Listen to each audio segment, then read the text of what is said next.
ഇന്ന് കുറച്ച് നേരത്തെ എണീറ്റായിരുന്നേ. അപ്പോൾ എണീറ്റ് കഴിഞ്ഞാൽ പുറത്ത് വന്ന് അമ്പലത്തിലൊക്കെ പോയിട്ട് വരാമെന്ന്. അങ്ങനെ ഞാൻ ദാ പോയി കുളിച്ചതാ റെഡി ആയിക്കൊണ്ടിരിക്കുവാണ്. എനിക്കിങ്ങനെ ഭയങ്കര ഇഷ്ടമാണ് അമ്പലത്തിലൊക്കെ പോകുമ്പോൾ നന്നായിട്ട് ഒരുങ്ങിയൊക്കെ പോകാൻ വേണ്ടിയിട്ട്. അപ്പോൾ ഞാൻ നന്നായി കണ്ണൊക്കെ എഴുതി കൊടുക്കുന്നുണ്ട്. പിന്നെ എൻ്റെ ഫേവറേറ്റ് ആയിട്ടുള്ളൊരു കമ്മലൊക്കെ ഇട്ട് കൊടുക്കുന്നുണ്ട്. ഇതാണ് ഇന്നത്തെ എൻ്റെ ഔട്ട്ഫിറ്റൊക്കെ വരുന്നത്. അങ്ങനെ നമ്മൾ അമ്പലത്തിൽ പോയിക്കൊണ്ടിരിക്കുവാണ്. അപ്പോൾ രാവിലെ ഇതാ വെയിലൊക്കെ ഉദിക്കുന്നതേ ഉള്ളൂ. ഞാൻ എല്ലാ പ്രാവശ്യവും ബാംഗ്ലൂരിൽ നിന്ന് വരുമ്പോൾ പോകുന്ന ഒരു അമ്പലം കൂടിയാണ്. അപ്പോൾ ഇതാ അമ്പലത്തിലൊക്കെ എത്തിക്കഴിഞ്ഞപ്പോൾ വലിയ തിരക്കോ കാര്യങ്ങളൊന്നും ഉണ്ടായിരുന്നില്ല. അപ്പോൾ ഞങ്ങൾ പതുക്കെ നടന്നതാ ഉള്ളിലൊക്കെ കയറി.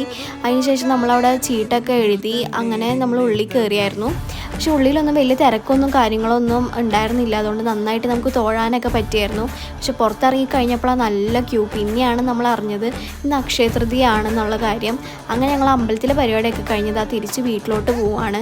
അപ്പോൾ അതാ പോകുന്ന വഴിക്ക് ചായ കുടിക്കാൻ കയറി. അങ്ങനെ ചായയൊക്കെ കുടിച്ച് തിരിച്ച് വീട്ടിലോട്ട് പോയി. അപ്പോൾ ഇന്നത്തെ വീഡിയോ ഇത്രേ ഉള്ളൂ. ഇഷ്ടപ്പെട്ടാൽ ലൈക്ക് ചെയ്യണം.